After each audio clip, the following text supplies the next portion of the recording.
जब भी हमारी बॉडी में कहीं इंजरी होती है और ब्लड वेसल इंजर्ड होते हैं तो ब्लीडिंग स्टार्ट हो जाती है।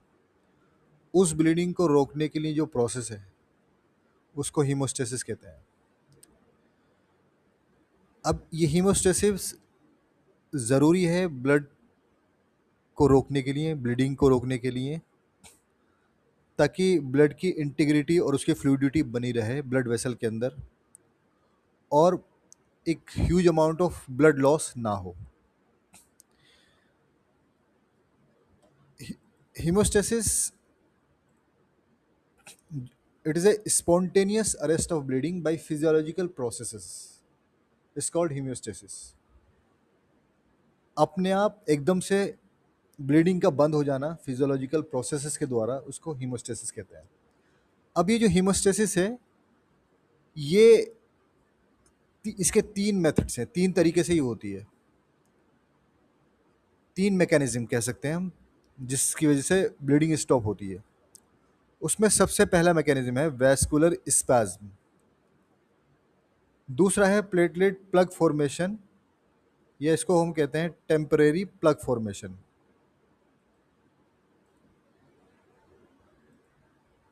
Temporary plug formation. तीसरा है ब्लड क्लॉटिंग। तो सबसे पहले हम समझेंगे वैस्कुलर स्पैज्म को या वैस्कुलर कॉन्स्ट्रिक्शन को।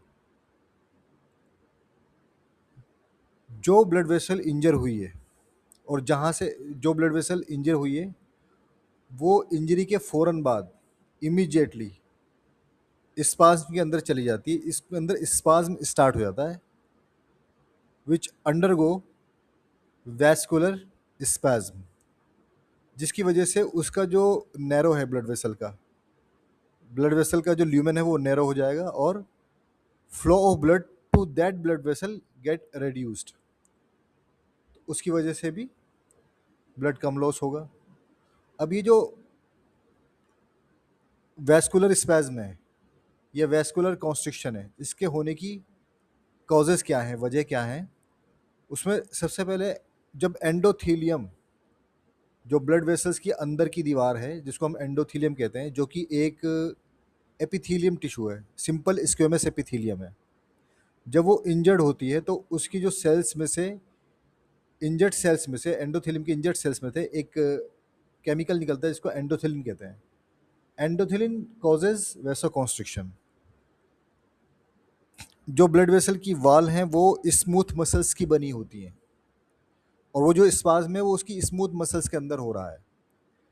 अच्छा, उसके अलावा वहाँ पर प्लेटलेट भी इंजर्ड होते हैं, क्योंकि जब कोई ब्लड वेसल के अंदर इंजरी हुई है और उस टाइम जो ब्लड फ्लो कर रहा है वहाँ से, और उसमें प्लेटलेट हैं वो भी इंजर हो जाती हैं, तो इंजर्ड प्लेटलेट क्या करती हैं, उसमें से भी कुछ केमिकल्स निकलते हैं जिसका नाम सेरोटोनिन एंड थ्रोम्बोक्सिन A2।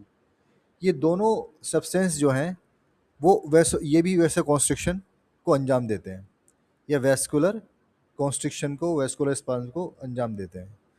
तीसरा, उस ब्लड वेसल के अंदर जो नर्व नर्व्स हैं, नर्व एंडिंग्स हैं, वो भी स्टिमुलेट होती हैं और उनकी वजह से भी वैसो कॉन्स्ट्रिक्शन होता है।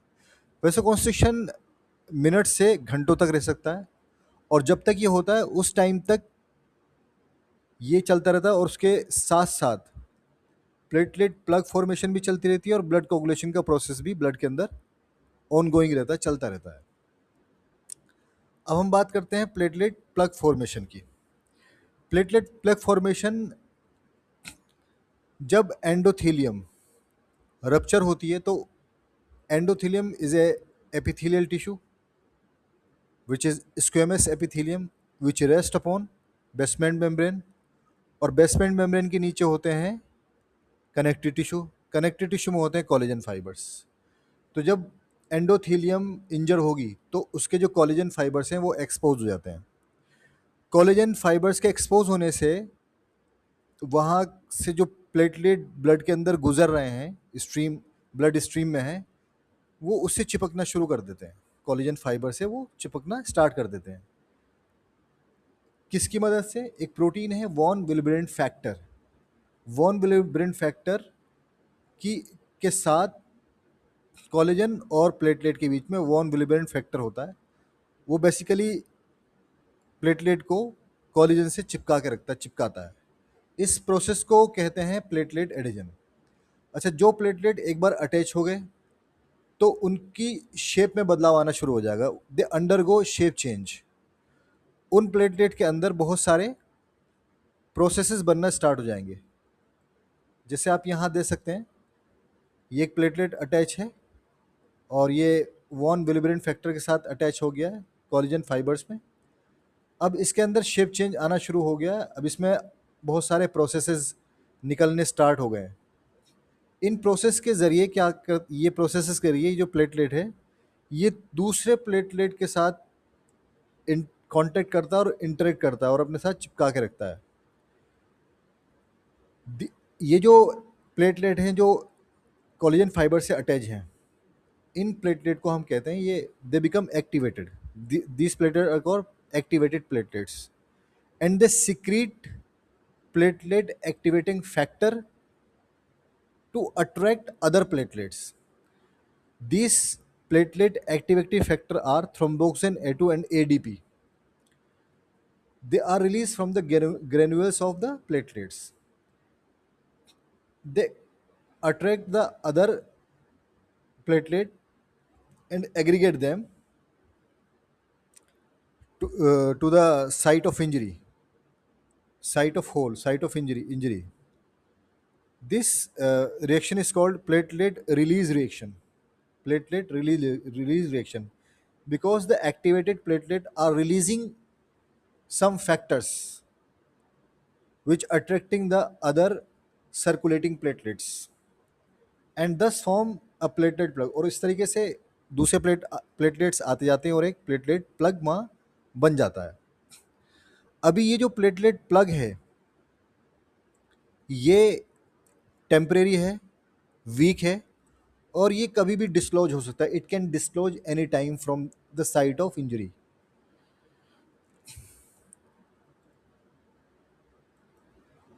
यहाँ देख सकते हैं इस पिक्चर के अंदर एक ये एंडोथीलियम दिखाई गई है। अब इसमें देख सकते हैं ये देख सकते हैं इसमें इस पिक्चर के अंदर ये एंडोथीलियम दिखाई गई है और इसके नीचे हैं ये कोलेजन फाइबर्स। Next slide. जैसे कि मैंने अभी कहा था कि ये जो प्लेटलेट प्लग बना है, it is a temporary plug, it is a weak plug.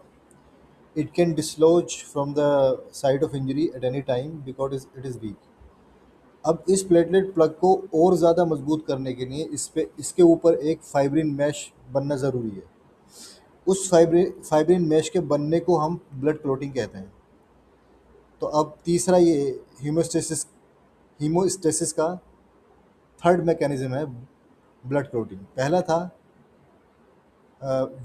Vascular constriction, second platelet plug formation and third one is blood clotting. Blood clotting का पर्पज़ होता है कि to make a permanent plug or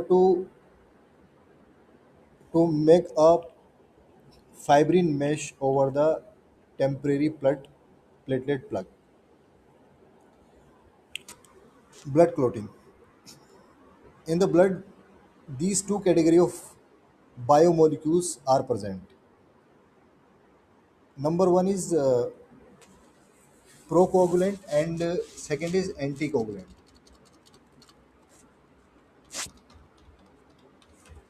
Anticoagulant, procoagulant, these are the biomolecules which initiate and favors coagulation, and anticoagulant which prevent coagulation। Both these factors both of these biomolecules are present normally in the blood, but but in bloodstream anticoagulant, this anticoagulant dominate, इसका गलबा रहता है, ये dominant रहता है। while during injury to blood vessel, procoagulant activates from the site of injury, from the site of injury.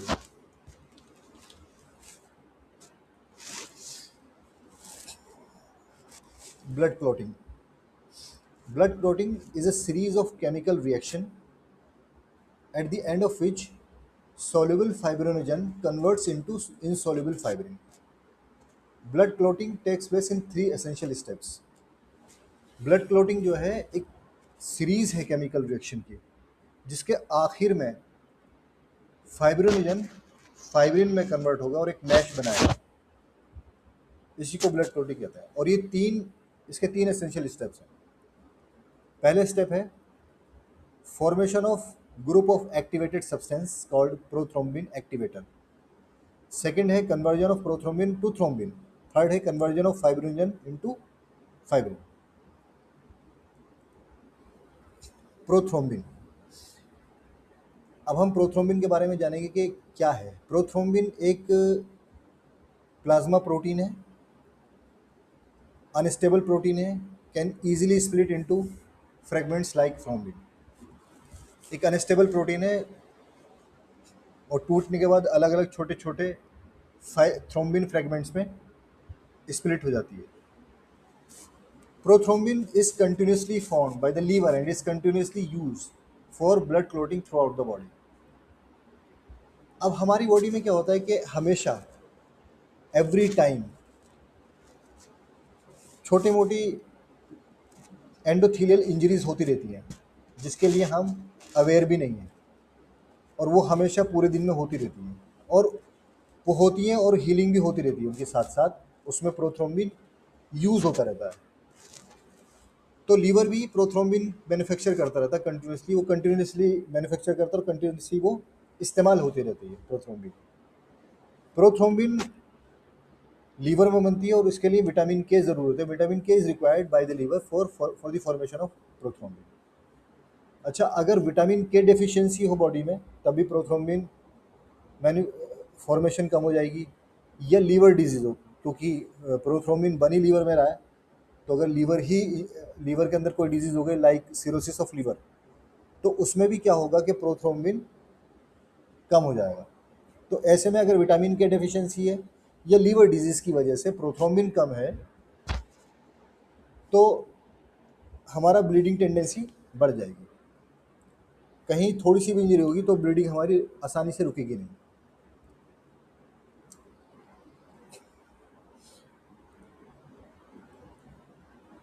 Fibrinogen.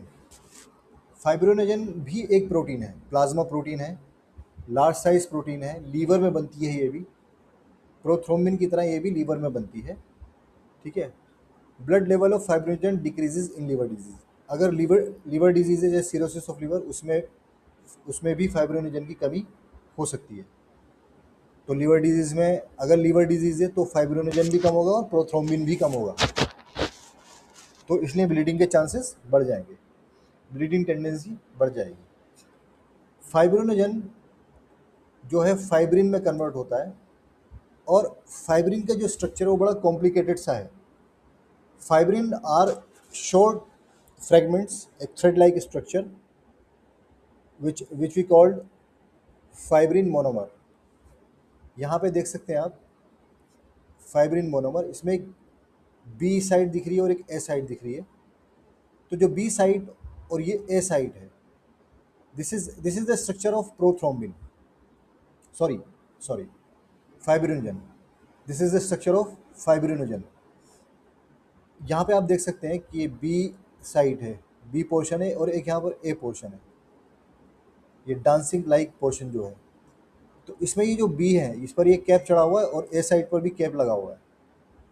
तो जब ये फाइब्रिनोजन फाइब्रिन में कन्वर्ट होगा तो ये बी साइड के कैप हट जाएंगे, ये नीचे से भी कैप हट जाएगा। Then it become activated, it becomes fibrin, and after activation, after converting into the fibrin immediately get polymerized। इसका इमेज तुरंत पॉलीमराइजेशन होता है, और ये जो है आपस में फाइब्रिन मॉलिक्यूल्स आपस में जुड़ना शुरू हो जाते हैं, और एक लंबा एक थ्रेड लाइक स्ट्रक्चर बनाते हैं। नेक्स्ट स्लाइड में देख सकते हैं, ये देखिए, यहाँ देख सकते हैं, यहाँ पर ये आपको दिख रहा है, ये एक फाइब्रिनोजन है, इस पर थ्रोम्बिन ने काम किया और ये फाइब्रिन में कन्वर्ट हो गया। This is fibrin. अब आप यहाँ पर इसके ए साइड ये थी, ये ए साइड थी, यहाँ पर ये साइड हट चुकी है, ये हट चुकी है। अब ये इमीडिएटली पॉलीमराइजेशन इसका हो जाएगा। पॉलीमराइजेशन में देखिए, ये दूसरे फाइब्रिन मॉलिक्यूल से अटैच हो गया है। तो ये एक तरीके से एक लंबा स्ट्रक्चर, एक बड़ा स्ट्रक्चर बना लेंगे। फाइब्रिन के जो छोटे छोटे पॉली मोनोमर्स हैं, एक बड़ा पॉलीमर बनाएंगे। अब इन पॉलीमर्स के बीच में, अभी जो पॉलीमर है, ये जो बना है, इसके अंदर इसके बीच में जो बॉन्ड्स हैं वो वीक बॉन्ड है, non covalent weak hydrogen bond है। तो और दो फाइब्रिन लॉन्ग थ्रेड के बीच में कोई कनेक्शन नहीं है, तो अभी जो मैश बनेगा इससे वो भी वीक होगा। तो उसको स्टेबिलिटी देने के लिए एक और फैक्टर होता है जिसको हम बोलते हैं फाइब्रिन स्टेबलाइजिंग फैक्टर, जो कि फैक्टर 13 है, और वो एक्टिवेटेड प्लेटलेट से रिलीज होता है और वो इसको स्टेबिलिटी, स्मैश को स्टेबिलिटी देता है। उसके बारे में आगे बात करेंगे। यहाँ पर नेक्स्ट स्लाइड में आप ये देख सकते हैं, यहाँ पर ये एक इंजर्ड ब्लड वेसल है। यहाँ पर ये वाइट कलर के प्लेटलेट्स हैं, they are entangled and they are attached to the collagen fibre of injured endothelium. They are activated. They release some activating factors.